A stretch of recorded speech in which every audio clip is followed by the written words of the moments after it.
News সত্যের পাশে সময়ের কাছে সুখবর নিয়ে এলো হামজা ফ্যাশন।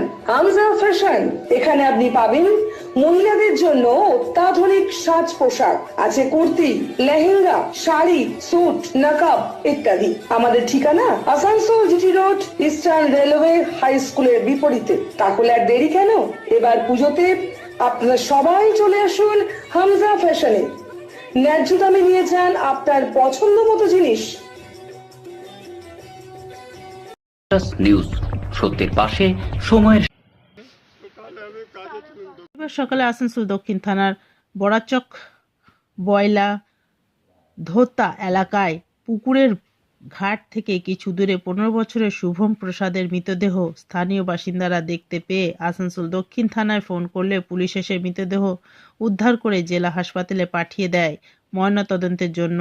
স্থানীয় সূত্রে জানা যায়, বিগত কয়েকদিন ধরে আসানসোল শহরে প্রচণ্ড ঠান্ডা পড়েছে। শুভম ভোরবেলায় প্রাতঃকৃত্য করতে গিয়ে শৌচকর্ম করতে গিয়ে ঠান্ডা সহ্য করতে না পেরে সম্ভবত হৃদরোগে আক্রান্ত হয়ে মারা গেছে। তবে ময়নাতদন্তের পর জানা যাবে মৃত্যুর আসল কারণ।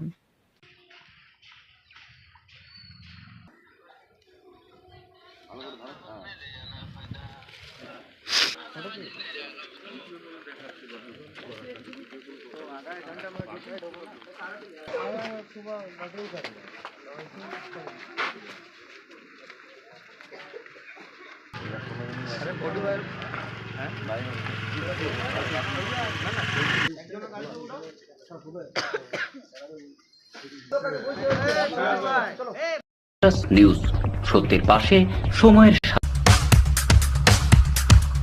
Green Asansol, clean Asansol. আপনাদের শহর আসানসোলকে রাখুন সবুজ ও সতেজ, আর থাকুন নিউজ সত্যের পাশে সময়ের क्या हुआ था?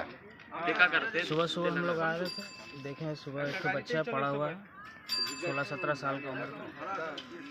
अब हम लोग जाकर के बोराचक निवासी लोग फ़ोन करके पुलिस को बुलाएं। पुलिस आके बॉडी वॉडी देखा, बॉडी लेके गए, आके पोस्टमार्टम का रिपोर्ट ही बता पाएंगे क्या हुआ। कैसे मौत हुआ कुछ पता नहीं चल पा रहा है। सब कुछ देख के बता रहा है, परिस्थिति ठंडा के चलते स्टॉक हुआ। सुबह को जाकर जितनी ठंडी रहती 5 बजे भोर को मैदान तरफ गया होगा, उसी टाइम उसका मौत हुआ। यही कि सुबह में वो गया लैट्रिन करने तालाब तरफ, उधर से आते वक्त शायद उसका स्ट्रोक हो गया। फिर जो देखा वो वहाँ गिरा हुआ था। कुछ समझ आ रहा है कि मैंने कैसे मौत हुआ, क्या समझ में नहीं आ रहा है, शायद स्ट्रोक ही है। पुलिस आया था, पुलिस आया था, लेके गया। নিউজ সত্যের পাশে সময়ের